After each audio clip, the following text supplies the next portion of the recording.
Hi everyone, I'm Carolyn Lookabill, and welcome to this week's edition of LanternRays.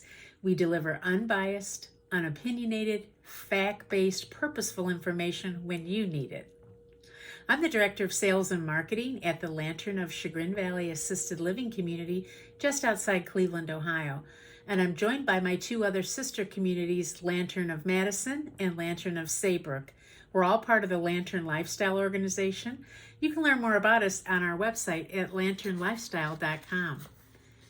Tonight we're here to talk about a unique topic that's of interest to many people at the end of the year, and that is the top 5 eligibility screenings, wellness checks, and reviews at the end of the year. You know, the last quarter comes, fall is here, we're getting ready for the holidays, but we don't want to lose sight of the fact that we need to do a little status update to see where we're at as we begin to plan for the new year. So what do we need to accomplish in order to get us to that fresh start in January? Well, we need to take a look at kind of the year in review and a status, as I mentioned. So the first eligibility screening topic that we're going to talk about tonight is just that, eligibility screening. You may have heard of a software package that's called benefitscheckup.org. This is available actually in a self-serve kiosk at many senior centers around the United States, and you may even find it at a library. You can also find it online. So it's benefitcheckups.org. And the program is really designed to help you navigate through a whole lot, maybe thousands of different programs on the local, state, and federal level without having to call up agencies and make appointments and do all that kind of legwork. It does take about an hour to go through this program, but you're going to enter in information like your name, your birth date, your address, all kinds of information about income, answering a whole lot of questions, and the idea is to let the software do the walking for you, if you will, and then give you a report that will let you know about programs that may be of interest to you and for which you may be eligible to receive a benefit. So that's the whole idea behind it. This could include things like, at the local level, transportation services, home delivered meals, what's called chore services, where they can come and help you winterize your home or pay for some repairs with very low cost loans from the government, the home energy tax credit, it's that kind of thing. And then at the state and federal level, it could be programs like Medicaid, many of the veterans programs. So there may be something that's unique to your area, and there may be some programs on a larger scale that you would like to know about. And this program, benefitscheckup.org, is the one you want to know about. Well, every county of the United States has an office on aging. We've talked about that in some of our past programs. So your Office on Aging has materials for you that would be very, very interesting, and they are the first call you want to make. They're your gateway agency, if you will, to help you get started in accessing information about other programs that you may be eligible for. So one of the first things you want to do is connect to them to find out, is there a caseworker or someone who can help you either on the phone or coming to your house to, again, answer some questions, ask some questions that would help determine if you're eligible for any programs. Maybe you already know about a program, you want to know more about it, and you want to see if you're eligible. That's the place to start. So that's your local area Office on Aging. You may also have a senior center connected to your county, and you should. So those are 2 good first stops. If you don't know the numbers, all you need to do is pick up your phone and dial 211. We already know that we dial 911 to get emergency services, right? And then we can dial 411 when we're going to get someone's phone number. But 211 is a national information and referral service number. So let's say you're thinking, I want to find out about the energy tax credit. I can't remember the correct name. I'm not sure who to call. I've heard about this veterans program, but I don't know how to get started. You call 211 and then you ask to get the phone number or get connected to your area agency on aging. And again, they're all throughout the United States. Every county has one. Now, many of them have not only trained staff to help you, but they also have information that'll help you. And I have a book here I want to show you. In the Northeast Ohio area, we have a book that's called the Older Adults Resource Guide. And it's printed every spring. It's a hard copy book, as you see, and you can get it hard copy mailed to your home. You could pick it up at libraries, hospitals, offices on aging, senior centers, wherever you can get to in these COVID times. Or you can call the phone number of the Western Reserve Area Agency on Aging, have one mailed to you. If you go to their website, they'll have one that you can download or just look at online. So you've got a lot of choices to access this. You can see that it's kind of a thicker book, and the great thing about it is anything you need to know about senior services, aging services, healthcare services, it's in this book. It also has some really great descriptions, if you will, on topics like Medicare, Medicaid, what the difference is, how to apply, how to understand more, how to troubleshoot, how to get help when you need it. So in Northeast Ohio, you would want to call the Western Reserve Area Agency on Aging. But if you're outside Northeast Ohio, you can call your local Area Agency on Aging, and I bet they have something very, very similar to this book. So now our next area when we're thinking about that we want to focus on is health reviews. That's our second area. So the first one was eligibility. The second one is health reviews. Did you know that if you're over 45 and you just signed up for Medicare in this last year, that you were eligible for a Welcome to Medicare physical? This is a once-in-a-lifetime benefit. It's a very extensive physical. It includes a lot of screenings, a lot of tests, and big reviews so that you kind of have a starting point as you enter the Medicare program to know where you stand physically and kind of get a baseline, if you will. So it's a great opportunity. It's only once in a lifetime, and you have to exercise that benefit in your first year of having Medicare. So if you have just gone on to Medicare in 2020 and haven't done that yet, make sure you take advantage of it. So you can either speak to your current physician or you can go to one of the major hospital systems, and when you're making an appointment, say, I'm interested in the Welcome to Medicare physical, and they'll know just how to help you. Now, if you're over 65 and you're on Medicare, you've had the Welcome to Medicare physical, but you're past that first year, you also want to have an annual Medicare exam. And this is where your primary care provider, which could be a physician, could be a nurse practitioner, is going to do a review of all of your medications. They're going to do a physical exam. They may do a cognitive exam to see where we are with memory. They may do some blood work and other tests like a chest x-ray. And then they're also going to do a review of your inoculations. You know, are you up to date on the flu shot? Everybody needs a flu shot, especially this year during our COVID pandemic here. You want your immunity system to be in the best shape you can. Have you had your pneumonia vaccines?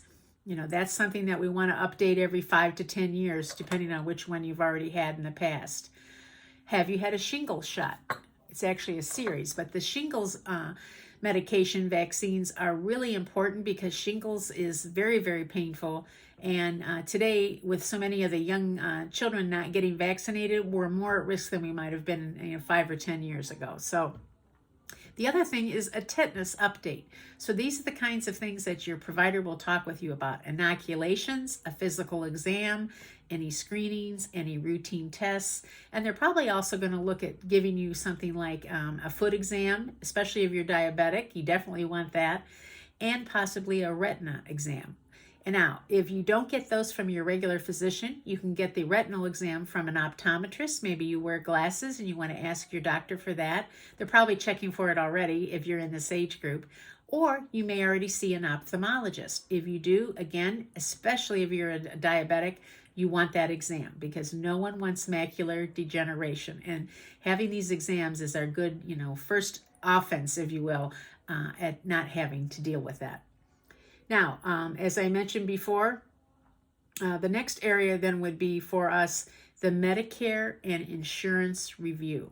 Let's say you have Medicare, but you're seeing some of the commercials on TV, you're reading a little bit about all these different plans, and you don't know what they offer and how to get started. Medicare allows us one time a year to do a review of our own plan, look at all these other plans, and make a change if we wish to.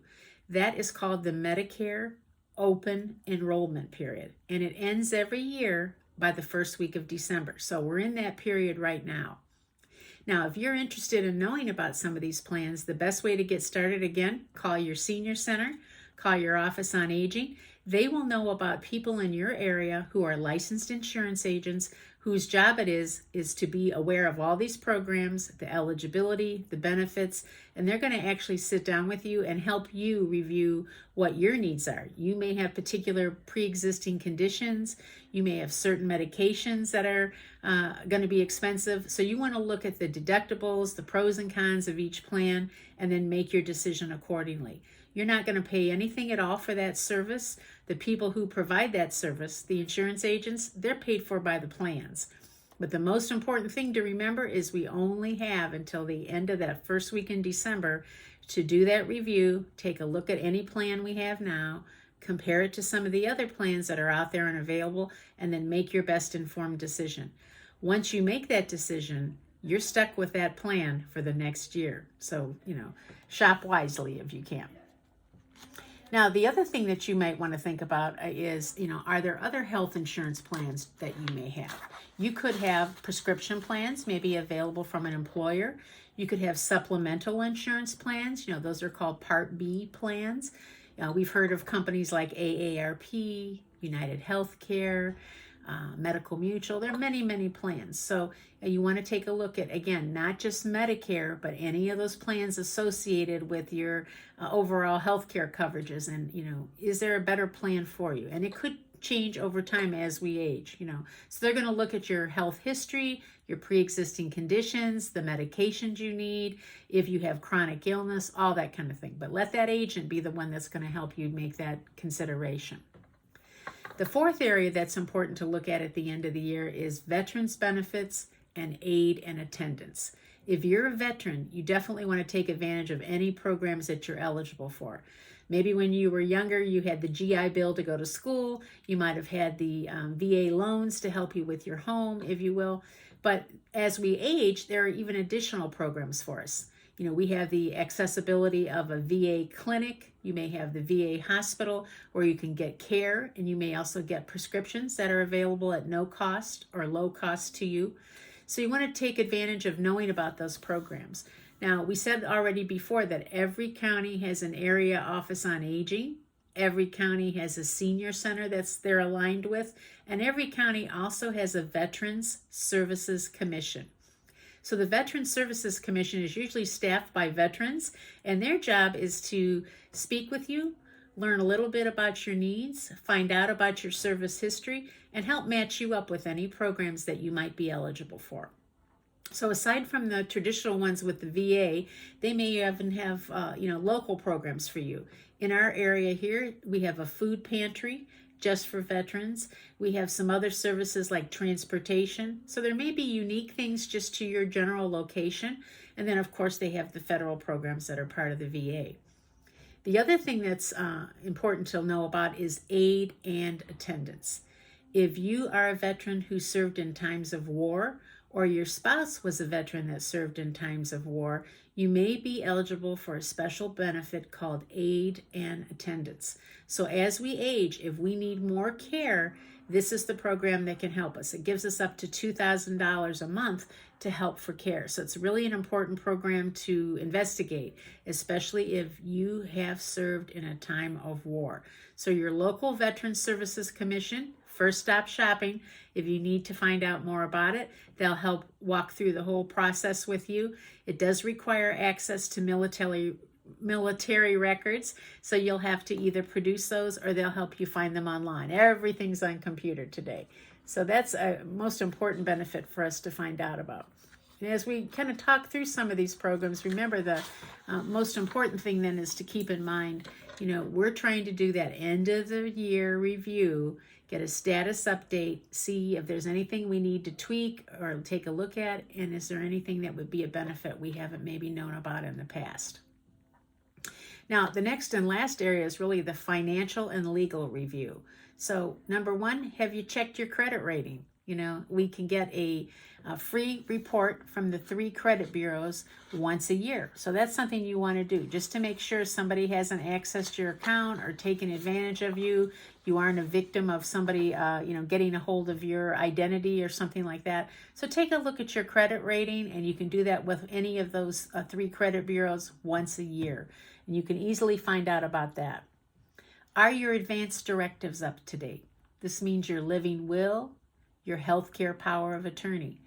If you don't have forms and you haven't looked at this yet, you can get them at any hospital. Just call the main hospital number and tell them you'd like to get information about advance directives. They'll certainly help you. Your area office on aging will do the same thing for you. If you have an elder law attorney, they may have already taken care of this for you. So if you have a healthcare power of attorney, you want to make sure that you have copies of it available.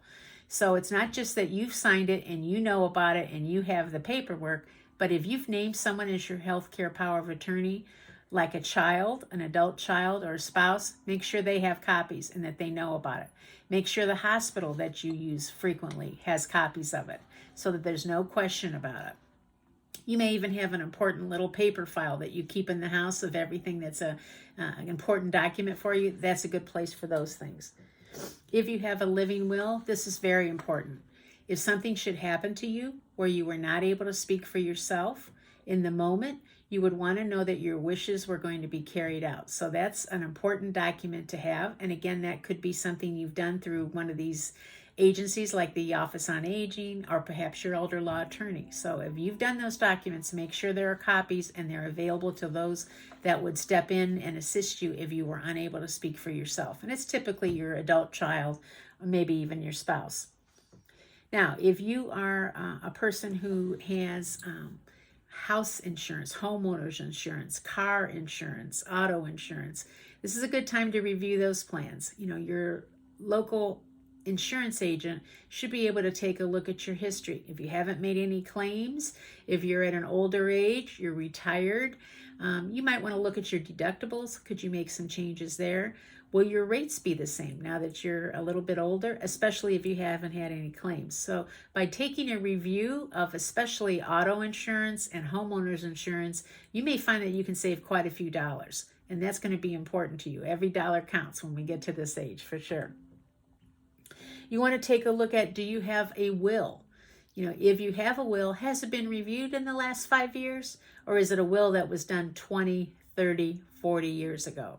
If it's a simple will, you may be okay, but it might be a good time to take a look at that will and freshen it up with a new look and talk with your attorney or talk with your elder law attorney in specific. So take a look at that will, and is that will recorded at your local courthouse? You want to make sure that will is available and that your wishes are carried out should you pass away.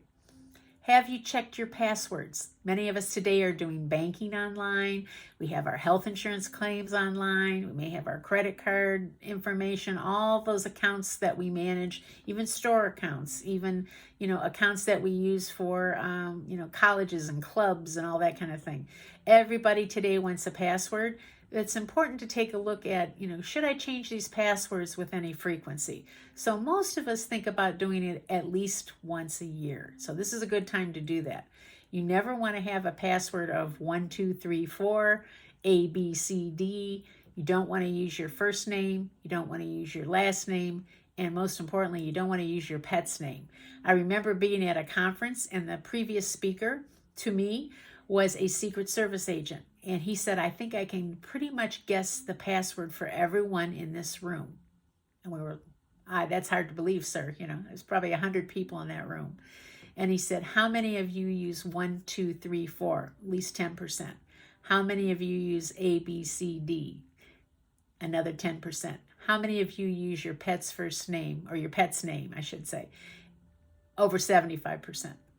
So, keep in mind that people that know how to crack passwords and get into your accounts, they know the tricks. So make sure you're using, that capital letter and a symbol and a few other, ways to kind of camouflage your passwords. Sometimes it's a little hard to remember all those passwords because we have so many. You can get applications for your cell phone that lets you track your passwords. You can even get a hard copy little book, like a telephone book, and just write down the name of your individual accounts and the ID and the password for each one, and just know that you're going to update it at least once a year. Make sure that that book, though, is also available to someone who would have to handle your affairs if you were unable to speak for yourself. Just think about the fact if you had an accident, God forbid, or you became ill, you're in the hospital, and someone has to pay your bills, someone has to check accounts, they're going to need that information. So make sure that you have that and it's handily available. Have you checked your Social Security account? Of course, every year we get a little increase, and I mean little when I say little. So when we get that increase, it's important for us to make sure that we've done a little double check of our account. Every year, you should get a letter from Social Security giving you your new amount. It'll come to you before the end of the year, but it doesn't hurt to go online and just check and make sure you've gotten credit for all the quarters that you worked, and if you've had any payments, especially if you're kind of a fresh senior and you're still working. So you're going to have that formula you have to follow up until age 70 where we have to give back a little money when we're still working. So make sure all those numbers are kind of ducks in a row, if you will. Are you up to date with any IRS or local taxes? Sometimes we get that property tax. We may have had some rebates or some credits. Make sure your home tax, your real estate tax, is in the right amount. It's what you think it should be. Make sure your taxes have all been applied appropriately if you've paid them quarterly. Just again, ducks in a row, making sure we're good to go. Then above from that, I would say, one of the next areas for us in terms of, legal affairs would be checking your actual pension plan, your 401k, and your bank accounts. Are they where you think they should be? Have the correct deposits been made? Today, so many of these deposits are made automatically. So if those been made correctly, your monthly income, maybe your pension, if you have annuities, if you have any interest payments, kind of just do a quick eye view and see if all of those have been taken care of. If you have credit card balances, this is a good time to kind of take a look at, are they high? If they're high and hard to manage, is it time to call Consumer Credit Counseling? They're available all over the United States. They have advice, they have plans to help you kind of not have the stress of having too many high balances. They'll probably put you on a plan where you will pay the highest balances with the highest interest first. You may also want to take a look at your existing credit cards first and say, am I eligible for some 0% cards? If you've got a good credit rating and you've been a good customer, you may be eligible for that. You might also be eligible to make that phone call and say, I've been a great customer. I've paid my bills on time. I have a little bit of a higher balance right now. Can I skip a month? Or can I reduce my interest rate in some way? Go ahead and make that call. They can only say no, right?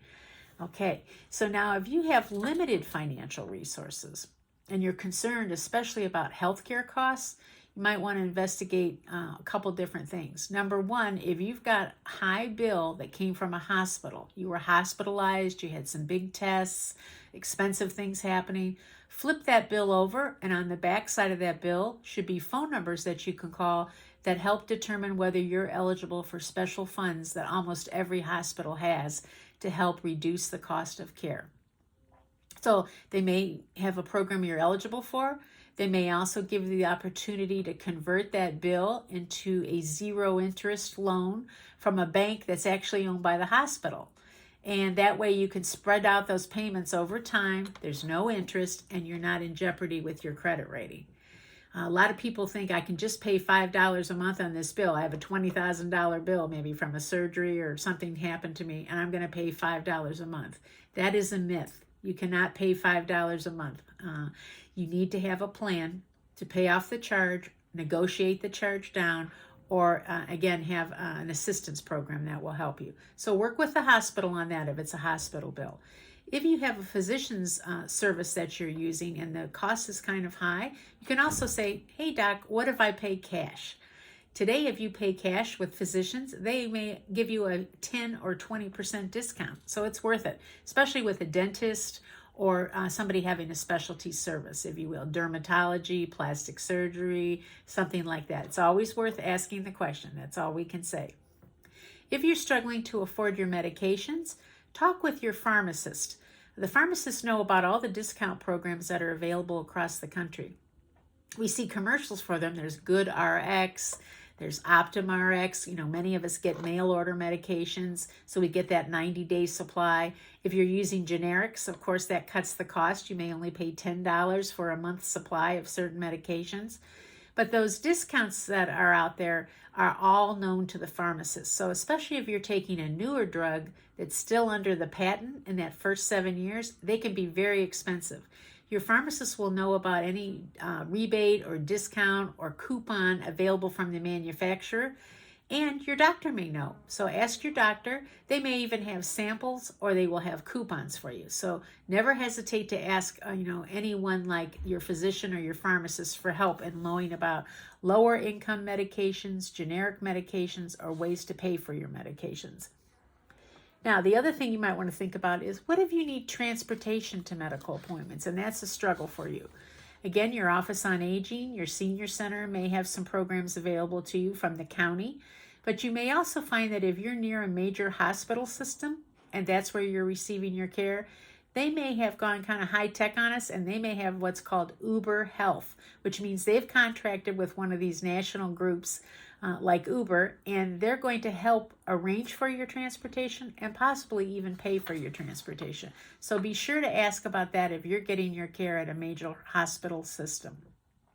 So tonight we've covered 5 areas of eligibility checks, wellness checks, and reviews at the end of the year. We talked about the eligibility screenings with the benefitscheckup.org. We talked about having those health reviews with your medical providers. Let's see where we're at. Are we getting that physical that's part of Medicare every year? Are you getting those inoculations? Are you up to date, especially with flu shot this year? Let's do a Medicare review while we're under that window for the new open enrollment. Are we in the best plan for us right now? Let's get that advisor to come in and review everything with us and help us make an informed decision. Let's look at all of our other insurances, our homeowner's insurance, our auto insurance, and actually your life insurance. Take a look at all those and see if there are any newer plans for you, if there's any benefit to having not made any claims in the last year or two. What can we do to negotiate those rates a little bit lower and cut those premiums? Are you eligible for any veterans benefits? Make sure you're connecting to the Veterans Services Commission in your county if you're a veteran or were married to a veteran, to learn about eligibility for any programs they have and let them help you. They have easier access to the military records than you may have, and their whole focus is to help you learn and help you become eligible. And lastly, legal and financial reviews. Make sure you're on top of your money. Know that your money is deposited correctly. Know that your accounts are in good order. If you need assistance, that you can reach out to groups like Consumer Credit Counseling. You can ask for reductions in your interest rate. You can try to negotiate if you can. And then with your legal affairs, make sure those documents are up to date. That living will needs to be up to date. Your regular will needs to be up to date. Any of those powers of attorney, healthcare power of attorney, don't just review them, but make sure the people that you may have named to help you also have a copy, and that any important documents are in a special place or they're on file at your local courthouse. If we can do all those things in this last quarter, we're definitely going to be in the best place possible to start the new year off fresh. So I want to thank you for tuning in again to LanternRays, our weekly program. Remember that it is recorded. It is also then on Facebook, on our Lantern of Chagrin Valley, Lantern of Saybrook, and Lantern of Madison Facebook pages. You can access it on demand at any time. It's on YouTube. It is also on LinkedIn. So just about all avenues will lead you to one of the episodes of LanternRays. If you have an idea for us or a speaker, please reach out. You can send an email to us at info@lanternrays.com. info@lanternrays.com. We welcome any questions. We're happy to review anything or provide assistance to you in learning more about any of the topics that we've talked about tonight.